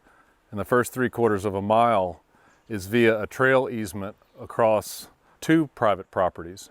And we're about to step foot on the Channel's Natural Area Preserve, which is delineated within the Channel State Forest. So from here on up, it's about 2¼ miles. We're walking the old Fire Tower Road. There's still a lot of work to be done here as far as, sustainable trail management and public access management. My name's Claiborne Woodall. I'm the Southwest Regional Supervisor. I also serve as the program's fire manager in the western part of the state. I'll be talking about the Channel's Natural Area Preserve in Washington and Russell counties. It's on the top of Clinch Mountain, just north of Abingdon. The Channel's is very unique in its origin and the reasons for which it was dedicated as a state natural area preserve. Our hook in this as a natural area preserve was the rare geologic formation. So this was the primary driver of natural heritage interest at the Channels, was the geologic formation. It's 4,836 acre state forest. So the property is owned by the Virginia Department of Forestry. It's not owned by DCR. And within that 4,836 acre property, 721 acres was dedicated as state natural area preserve. Why 721 acres? It was the funding involved. So the Channels had been privately owned for decades. It had been heavily logged, heavily high graded. There were about 80 miles of mapped roads and skid trails. Compared to Buffalo Mountain, it's not as rich in the natural heritage resources as like we saw yesterday. So just kind of keep that in mind. However, the forest is definitely recovering. It's much more of an acidic forest than we saw yesterday. A lot of chestnut oak. We saw a lot of sour wood on the way up. Historically, there was a heavy American chestnut component here. And we'll see a little bit of it in a few locations on the way, but along the spur ridges coming down off the main ridge, there's a historic yellow pine, pitch pine, shortleaf pine component that's really about to blink out. And there's been some conversation about restoration, fire management with the Department of Forestry at those locations, but that work hasn't been done yet. The Channels is right here. So we have a cluster of public access preserves in the southwest region, which is my region right here. The Channels, number 53. This map's slightly out of date with 65 preserves. We're now at 66. We also have Pinnacle Natural Area Preserve and Cleveland Barrens on the Clinch River that have public access trails and facilities. So here's the map, sort of the context map here. The red is the Channel State Forest. And what's really cool about this map and the project as it came to fruition is the sort of landscape context of all these conservation lands on Clinch Mountain in the Ridge and Valley of Virginia. So right up here, that's the break toward the Appalachian Plateau. The coal fields of Virginia start right about there. You can see the change in topography.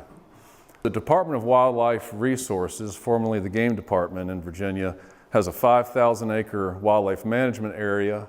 Here we have a nearly 5,000 acre state forest and natural area preserve. Over here is the 27,000 acre Clinch Mountain Wildlife Management Area. And then all this purple is Nature Conservancy conservation easements, mostly on former Stewart land and cattle property. And then there's some bluish, those are Virginia Outdoors Foundation easements. So in total, there's about 150,000 acres of matrix of conservation lands, which is really important for all sorts of wildlife habitat, corridors, and so forth. So getting back to the channel's delineation of why it was 721 acres, it was the funding.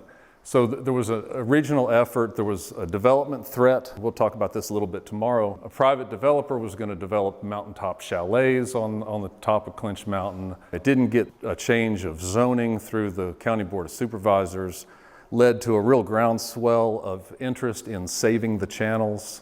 Quite a big grassroots movement, which motivated a lot of the local politicians to find ways to get it in land conservation.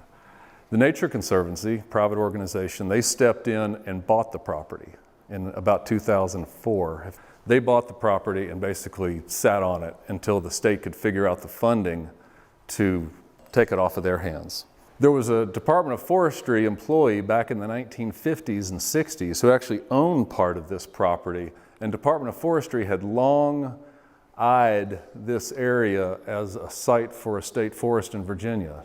To date, they didn't have any state forests in Southwest Virginia. All the state forests were pretty much Upper Blue Ridge and then primarily Piedmont and Coastal Plain. Department of Forestry was very interested in this property. Local delegates, senators, grassroots lobbyists worked with the General Assembly, and in 2006, a General Assembly appropriation specific to this property, some funds were appropriated for purchase. It wasn't quite enough to buy the property. Natural Heritage Program pursued a grant with the Virginia Land Conservation Foundation, the VLCF, and our proportion of that amounted to 721 acres.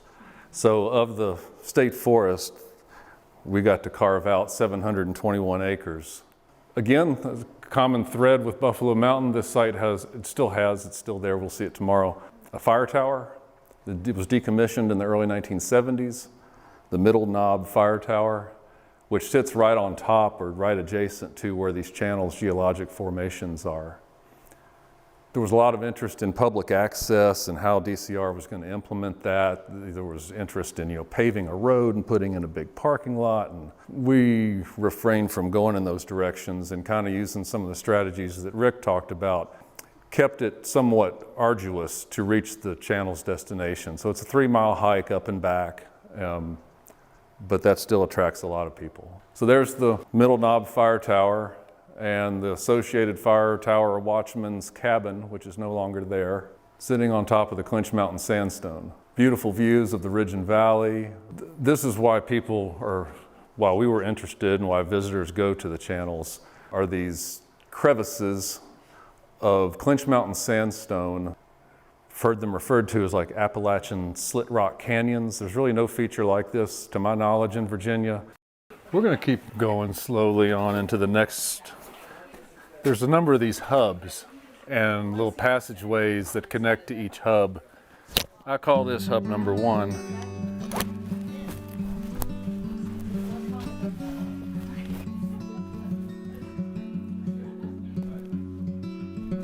If you're not amenable to caving, this is like caving with a skylight. So you're not in darkness, but it has that feel to it. So this is millions of years of weathering and erosion. Keep in mind, this wasn't the highest point on the landscape many millions of years ago, and then followed by further, fracturing and freeze thawing of subsequent ice ages and so forth. The forces at work that caused these formations. And you can see the signatures on some of the rock that indicate significant water movement through these rock features at some point in time. In 2007, it was dedicated to state natural area. Relatively few people even knew that existed. I knew people who knew the fire tower was there. They took their Boy Scouts to the fire tower, but lo and behold, they never ventured down into these rocks. It was really fairly unknown to the local population. So we managed public access. It really wasn't an issue until sort of the inertia of the word got out is the beauty of this place. And then, unbeknownst to us, in 2014, the channels hit the front cover of the Virginia Tourism Corporation travel catalog. We didn't know what was going on the front cover, and then everybody came. But it really became, and still to this day, is very much a bucket list destination. I was up there yesterday, ran into people from Richmond, Atlanta, and Asheville. Most of our visitors are not local. Unlike our other natural area preserves in Southwest, which tend to kind of cater to the locals, this one's, people travel far distances and get Airbnbs and so forth to visit this place. So we started to see the ramifications of that. In 2017, we really hit a trigger point of negative impacts. We had a rash of graffiti, some other negative impacts. Visitation was picking up beyond what our parking lot would accommodate. And we went in sort of reactive stewardship mode. I'll talk about here, our reactive stewardship season of 2018. And while I would prefer to talk about invasive species control or prescribed fire management, I'm here today to talk about our public access management at channels. But this is John Hartley, our operations steward. He fashioned a backpack to get this generator up to the top of the mountain. We put in some hard barriers to limit access out to the top of the channels, which had received a lot of the graffiti impacts. People taking southern Appalachian heath bald vegetation and throwing it down into the crevices, throwing rocks into the crevices with people below. It was out of hand. So this was one of our strategies, interpretive signage that we worked with our public communications office on. That summer of 2018, we removed the dilapidated fire tower watchman's cabin, which had become just a attractive nuisance. People were picking wood off of it and starting campfires. That area's recovered really nicely. We'll see that tomorrow. And then the COVID surge of spring 2020, that really kicked us into overdrive on we've got to be not just reactive but proactive in how we implement and manage public access at the channels. This was Saturday, March 27th, if I remember correctly, late March 2020. There were 72 cars parked over the crest of Clinch Mountain. Some of these vehicles are actually in the road, parked all four tires on the pavement. They just left it, and that particular day there were probably 500 people that visited the channels. The COVID outdoorsmen, I fondly called them. I'm sure you all saw this at your places. So 2020, what did we do? We shut her down. We shut the place down. We contracted Jersey barriers, closed the parking lot, got the word out that the place was closed, and we took some action. We had a rash of social trails, like Ryan described at Buffalo Mountain. We installed a bunch of cabling, similar in fashion to what they did at Buffalo, to restrict access and just to keep people's eye on the trail as it is. There's some more of that cabling. It was over 1,000 feet of cabling, triple strand.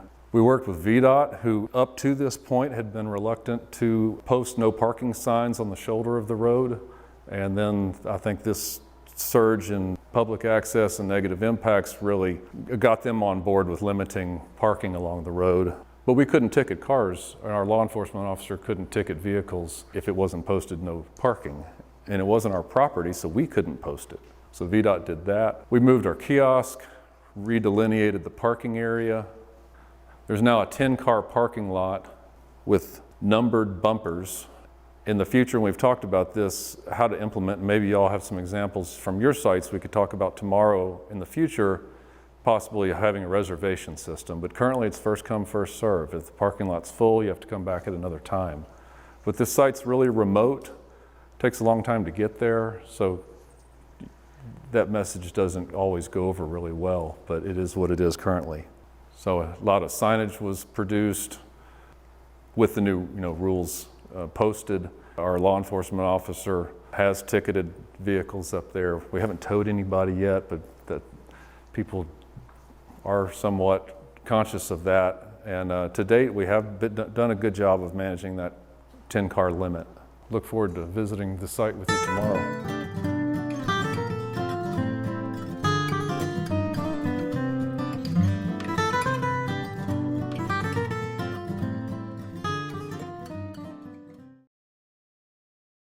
Okay, let's see. There was one question which I think you answered, but I'll just ask if you wanted to elaborate on it at all. And that was the removal of the graffiti found on the sandstone. How did you do it? I bet more than one person has an issue with graffiti on sandstone. Yeah, as I mentioned in the chat, it was a little bit of a long story, and I don't want to implicate or we did find out who was responsible for the graffiti, because graffiti artists often leave tags that indicate who they are, and we track these people down.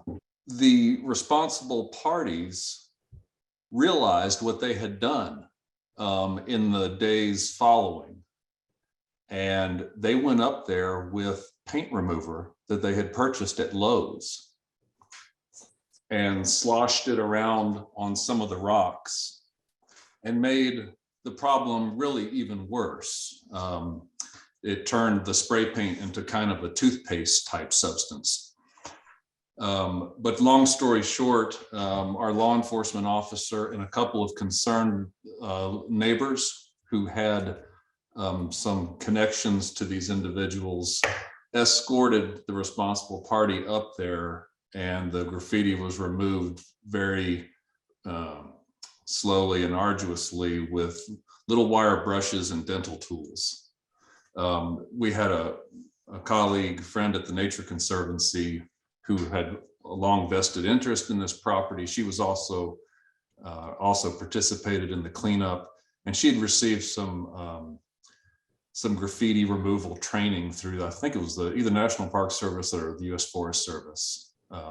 So there were a lot of hands on deck to remove that. And the initial impact of those solvents was essentially a bleaching effect on part of the rock, which actually has weathered and subsided much more rapidly than I thought it was going to. But long story short, it was just a lot of elbow grease.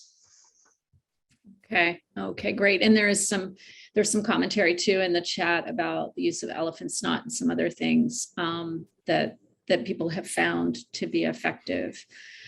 Claiborne, thank you so much. And I'm going to cut you a little bit short just to catch us up a little bit, but we're going to pull you back in a little bit. So as folks have questions, but one thing I will say in your presentation, I'm so glad we were able to focus a little more detail on was the parking issue, enforcement, and just how, getting people to think differently and modify behavior has really made such a difference in minimizing impacts at these places. So, yeah, fortunately, we have a commissioned law enforcement officer on staff. While we did get cooperation from the Department of Transportation to sign the shoulders as no parking, thus far we have not had cooperation from local county deputies to ticket on our behalf. And part of it, the site is just so remote and they're so understaffed that they're not going to drive 45 minutes out of their way to write parking tickets. So that's really a responsibility that we've had to shoulder ourselves. Okay. I guess site stewards probably matter too. Just having somebody, a presence there, it gets people thinking about. And we do. We have a position great. Similar to that at Buffalo who works primarily like Thursday through Sunday, 9 months or so of the year when that need for parking lot monitoring and visitor assistance is present. Yeah. Okay. All right. Thank you very much. Thank you. All right. Next up, that concludes the 3 case studies that we have that were taken from the actual field workshop that we conducted in September, as we mentioned earlier. And now we'd like to take a little bit of time to host what we're calling a Sustainable Summits Practitioners Panel. And, we've invited 3 more practitioners who we were aware of were dealing with these issues and have had some similar issues and have had some good experience with this. We know there are so much more of you out there, or so many more of you out there. And but right now we've invited Wendy Cass, who's a botanist with the Shenandoah National Park, to join us, as well as Joshua Albritton, who is a rare plant biologist with the Great Smoky Mountains National Park, and Connor McBane, who's a natural resource specialist with the Appalachian Trail Conservancy. Connor was with us on site at Buffalo Mountain and has some great wisdom to impart here as well. So with that, we'll start with Wendy. Each person has just a really brief presentation to give you a sense of what they're dealing with. We'll open this up for conversation again, and before we close out. So start thinking about what additional questions you have for our folks, and we'll go ahead and turn it over to Wendy. All right, thanks, Lisa. So yes, I have 3 slides, and I wanted to just give everybody a little overview of this project that we've been working on here at Shenandoah National Park. So Shenandoah National Park is different than a natural area preserve in that we have the dual mission to preserve and protect resources, but then also to provide access to the park for visitors. And so just keep that in mind as I'm going through this. But Shenandoah National Park is in Northern Virginia. We're 197,000 acres. And we have 1.4 million visitors per year. So we're pretty popular. We're near to a lot of people.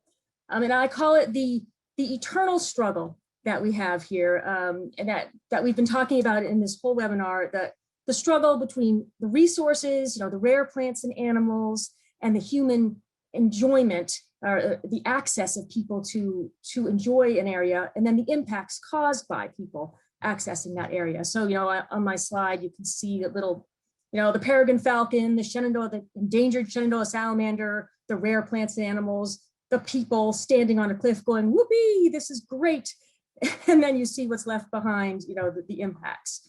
So that's something that we struggled with for many years at the park. And so some years ago, we got ourselves together to start what's called, what we call the Rock Outcrop Management Project, or ROMP for short. And it was just the purpose was, just like all these other projects we've been hearing about, was to study the resources at outcrops and then find a way to protect and restore their integrity, but also in our case, to allow for appropriate human use on the rock outcrops. And, the wheels of government, especially the federal government, turn slowly. I've learned that, and I've been here 24 years. And this project, it took us 3 years to do the studying phase of it, 2005 to 2007. And we worked very closely with the Virginia Natural Heritage and the USGS and university researchers. 3 years to do that part, and then it took us 7 years to do the administration of writing a rock outcrop management plan and doing the environmental compliance. And oh yeah, that nearly killed me. And then we got to the implementation phase back in 2015. We started that. So that's another, I guess it's been 7 years since we've been doing implementation. And that's, the standard things that we've been talking about: barriers, signs, closures, education, and such. All right, so next slide, please. Whoever's got my slides. Yeah, very good.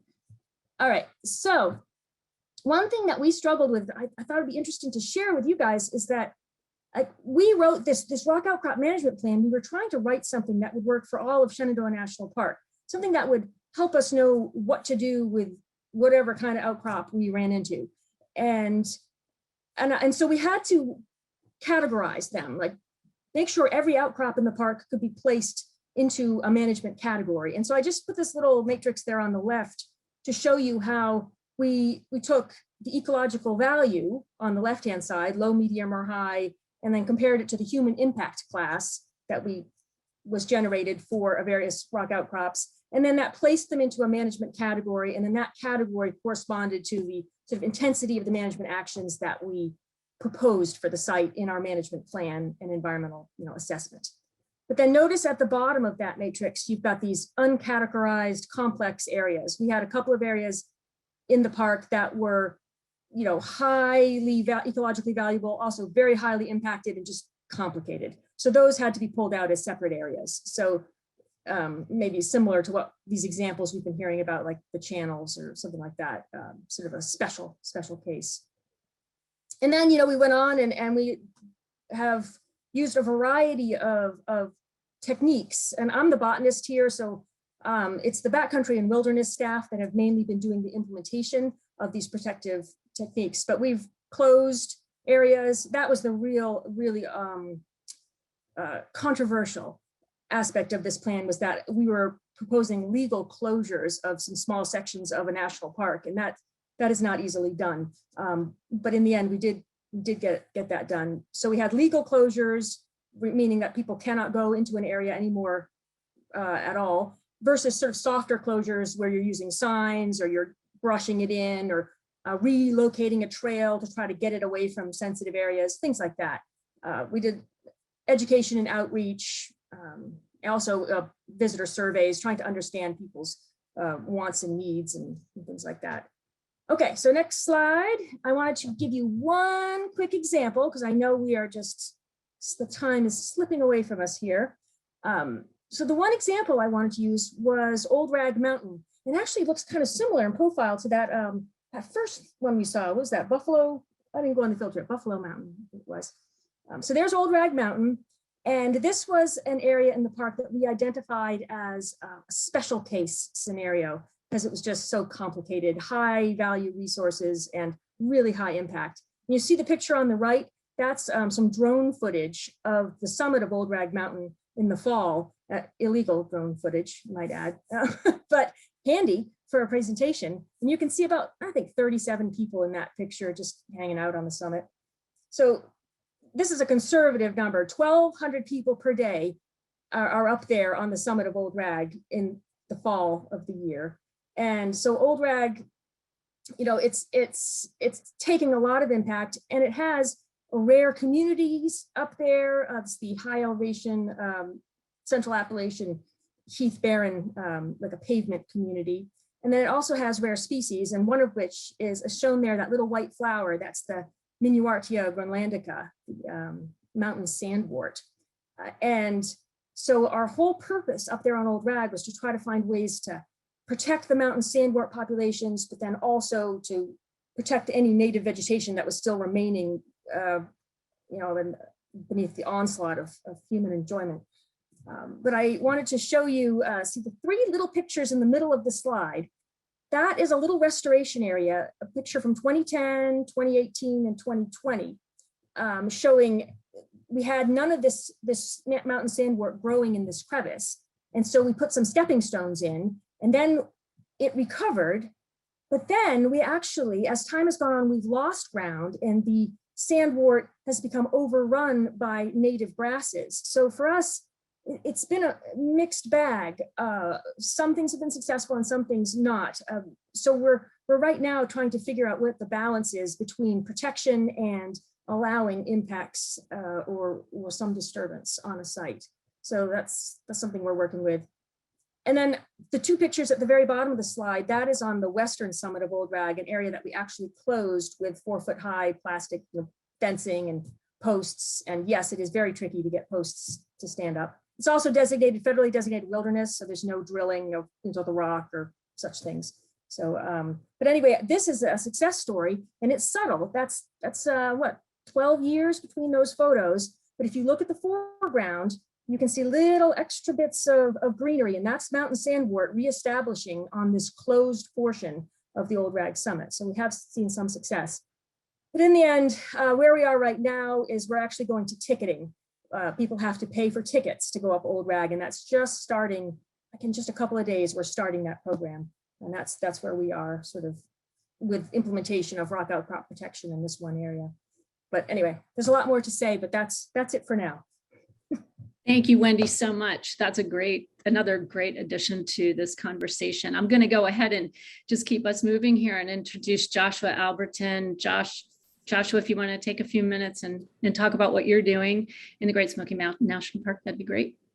Yeah, thanks for having me. I found out this morning that I was going to be involved in this. So I don't have any slides. I apologize for that. But yeah, I coordinate all of the rare and threatened and endangered rare plant monitoring programs here in the Smokies, and do a lot of compliance work as well. And if you're not local, Great Smoky Mountains National Park it sits right on the border between Tennessee and North Carolina. And, you know, like a lot of these other areas, we have major impacts from visitors. We average about 13 million visitors a year. This past year, we broke another record and surged up to about 14.1 million folks coming here. And so I just thought I would talk about a couple of programs, or one program that we have in place. We use a visitor use management framework, and we have an area that's geologically unique. It's called White Oak Sinks. It's a limestone window. And in the springtime, it's really popular as a spring wildflower destination. There's a lot of rare stuff down there. There's some caves down there.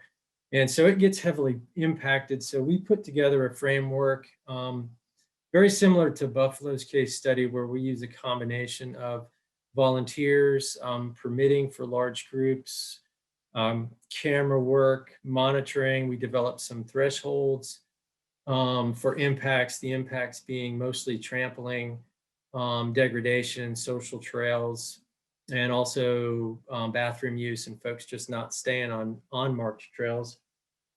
And we've had pretty good success with that. We've also used fencing and signage, and I actually got a lot of ideas for improved fencing from some of these other presentations. And that area is a low elevation area. We have a lot of high elevation habitat as well, and in particular, the summit of Mount LeConte, it's called Cliff Tops, and there's a lodge up there. It's a contractor run lodge, which is pretty unique. And besides the lodge visitors, folks can stay overnight. It's also a destination spot for hikers who are willing to go up about 6 miles. And it's a rock outcrop community up there. It does have, we have our one federally listed endangered plant up there, GM radiatum. And over the years, it's been hit really hard with all the things that we've talked about. And so I'm just getting started in the process of trying to use some of these frameworks to minimize the damage and maybe do some restoration work up there. So my primary reason for being here was really to capture some more ideas for use up there, and which I've done. So Lisa, yeah, that's about all I have. Excellent, Joshua. That was perfect. And now people know that you're a resource for, you're all part of this network, this community, and that was a really important reason to have you on today too. Thank you. We'll hear from Connor McBane now with the Appalachian Trail Conservancy, and then we'll hang around for a few more minutes to get questions answered by any of these folks. So thank you, Connor. Hey everyone, good afternoon. My name is Connor McBane, and I'm a natural resource specialist with the Appalachian Trail Conservancy, as Lisa already mentioned.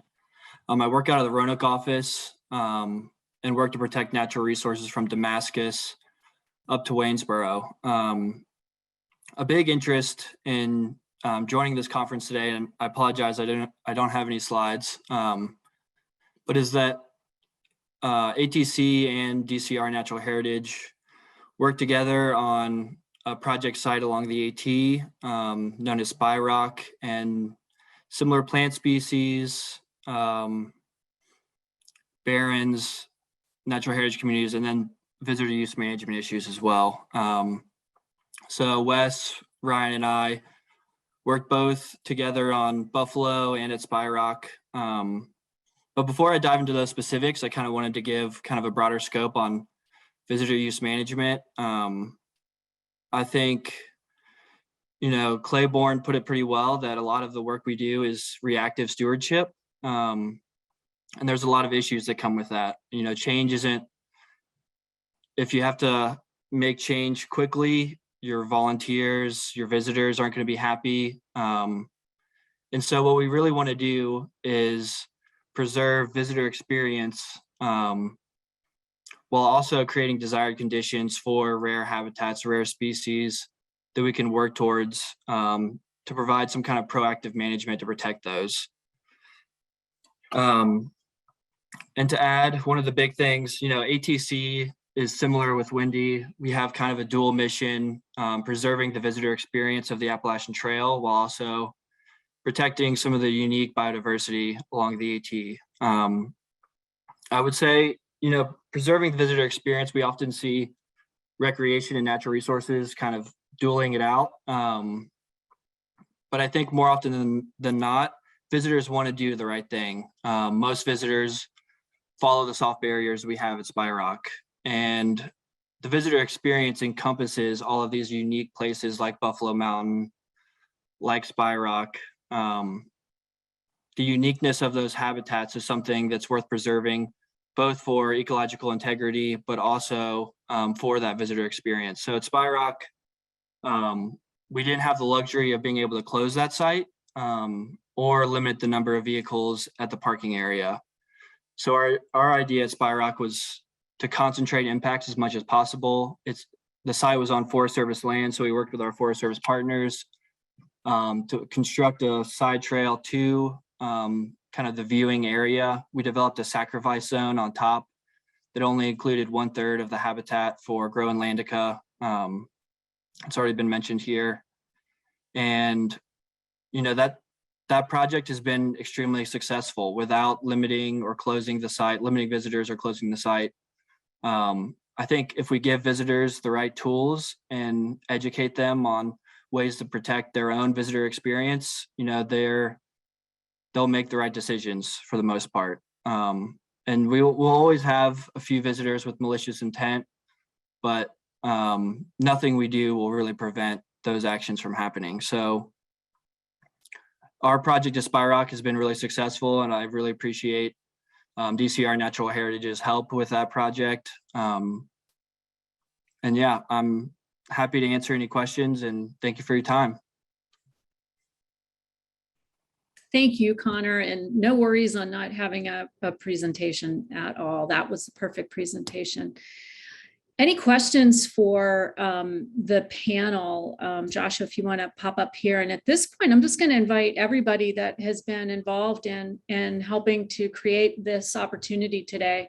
So that includes Rick, Ryan, Wes, Claiborne, Mike, and Joe. I have to say I'm really inspired. We're really inspired at the information sharing that's going on in chat. And I just want to assure everybody that in addition to this recorded presentation, we will be providing you the transcript for chat. So there are links in there, there are resources in there that are going to be really important. And so with that, let me just, open this up and see if there are any questions that haven't been answered that anybody that we can address here. And I think I do want to just circle back. Volunteers are something that we all depend on. I know when I was a practitioner managing natural areas, I did too. And there's been some great feedback in chat on this. Does anybody else have anything they want to offer? Wendy, Connor, Joshua, especially you guys, around the use of volunteers, what's your, where you found their greatest asset has been to your work, and where your challenges have been. I definitely can speak a little bit to that. We've used volunteers up on Old Rag in particular to maintain barriers and signs and educate people.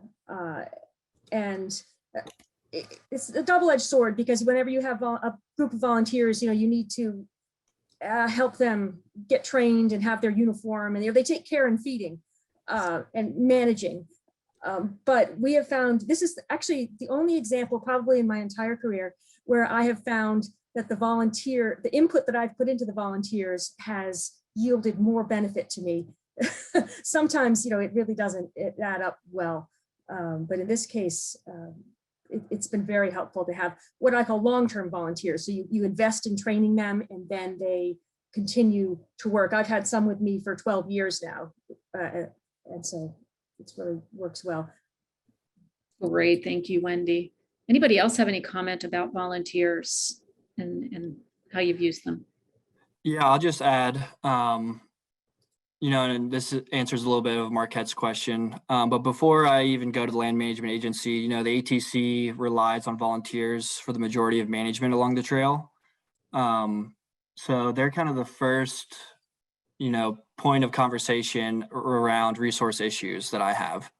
And typically volunteers have more of a connection to place and care about the resource more than your average visitor, certainly, but more than typically anyone else that goes out there.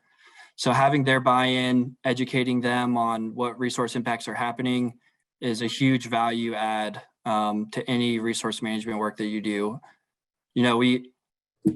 They're extremely passionate and will do a lot of the work that, we needed to do on Spy Rock, but they also kind of encourage our partners to do resource management work as well, which is a huge value add. Great, Connor. Thanks. Anybody on the panel I see a question from Don Heinbaugh, a formalized stewardship program, volunteer stewardship program.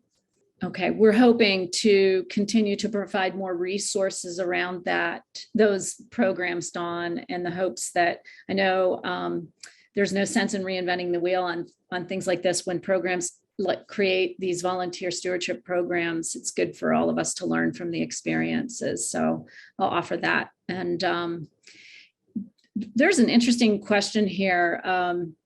Clearly, well, let me just, before I say that, clearly dogs have become more of an issue for natural areas during COVID.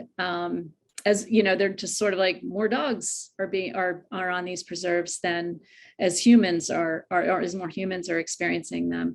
And I just want to thank everybody for the great resources you provided. I know Joe put a bunch of stuff on in chat about dogs. Does anybody have anything else to offer about keeping, especially I think one question was during salamander breeding season, for example, it's important to keep dogs on a leash as opposed to letting them run wild. Yeah, Wes.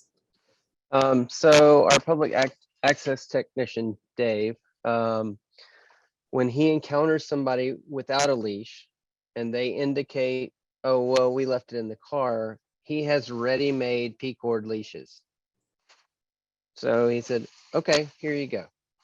So that eliminates that particular problem. I mean, when we're not there, obviously people are going to have their dogs off leash, but that's just one simple way we've come up with dealing with that particular issue. But people get really passionate about their animals. Super. Great suggestion. Yeah, Ryan. Just jump in and say, I think this could almost be a topic for a separate meeting, the dog questions. But one constructive approach we've had too has been kind of an oblique approach, which we have signage posted, which we've talked a lot about signs, and having a person and sign together has emergent kind of benefits of having the two, a sign and a person working together. But we have a bear aware sign about being black bear awareness and safety. And it talks about having your pet dog leashed. And so our approach can be, we have a leash rule in part for the safety of you and your dog to prevent that interaction between dogs and bears from happening. So that's been a constructive message too, that the leash law isn't just about protecting natural heritage resources, it's about protecting your pet. That's great, Ryan. Thank you. Yeah, Rick. Yeah, just one more thought. That is that, like we've learned from our initial use of our public access technicians at our restricted capacity parking areas, sometimes it's the newness of a new rule or a new regulation that goes into place initially is very poorly received. And, if you have somebody there on site to talk to people, explain it to them, give them somebody to yell at, eventually that goes away. I think of Joe Villari right now, who has done that kind of thing so much at Bull Run Mountains and has had success with that. It's not instantaneous, it takes time, but it's a lot of those people with dogs that come to a place they're the same people over the course of a month or two. And, once you've met 90% of them, you've probably done a lot to make the problem better. It's such an important theme from today's presentations, just presence at those sites and how far that goes. Okay, we're happy to stay on as long as our presenters are happy to stay on. We won't keep you here for just but a few more minutes, but there's some great information being tossed around here. This one comes up from New Mexico. One of our participants works for BLM, Bureau of Land Management. They have special management areas that coincide with critical habitat for T&E plant species. As part of the SMA, there are some specific rules for the area that are different from typical BLM land. However, none of these rules have been posted to the public, and this is an area easily accessed from the highway and close to other recreation sites. Because of this, no one knows that this area is managed any differently from the rest of our public lands, and recreationists have been creating their own campsites, driving ORVs throughout the area, leading to nearly permanent damage in this highly sensitive area. They're balancing the need for informing the public of what they can and cannot do with the concern that putting up something like a kiosk may generate more attention and activity in the area than they already have. Does anyone sharing the information, does sharing the information outweigh the risk of potentially attracting additional damaging recreational use? Any thoughts on that approach? Rick? Yeah, I just responded. Maybe I should let Wendy go first because she's also a federal land manager and may know better than me, but I responded to, I think it was Samantha, right? That if their observations are that they're on the verge of losing these resources, maybe they don't have much to lose by taking the chance, rolling the dice that a proactive program to communicate the presence of these resources and why the restrictions are in place. That it may not have, you may not have anything to lose at this point, and it may work. Yeah, I agree with what you're saying there. And we struggled with that at Shenandoah. We didn't want to put up signs. Well, we noticed that when we put up signs, then everybody would go and read the sign and smash everything up. And so then we were hiding the signs, putting up barriers like we saw in some of those examples. But when it gets to the point where it's getting, you're going to lose it and it's so terrible, then I think it's just the last ditch, throw up the big obvious signs or the biggest fence you can come up with. But simultaneously, we did learn this with the rock climbing community, try to provide an alternative play space or area, recreation space. Try to say, okay, we got to preserve this one because it's so super, super special, but we're going to leave all of this for you to enjoy. And so try to, compromise a little bit. When I worked for the Colorado State Parks, we worked alongside the BLM, and we had rampant RV use in one of our rec areas. And it wasn't special management area, but it did have teeny species. And so we created, just like what you're saying, a specific space for ORVs, and they went a step further and brought in professionals to create an area that was designated just for them, and then really hardened the other area to make it where it was extremely difficult. But I think part of what everybody should take away is that you need a well thought out plan. If you do this piecemeal, you're going to have a piecemeal response. So if you have a well thought out plan that enables you to kind of bring everything together at once, then you're getting the messaging out to the public, you're putting up your signs, you're putting up your hard barriers, and you potentially have some staff on site that can explain these things. If you do all that in conjunction with one another, you're going to have a better result.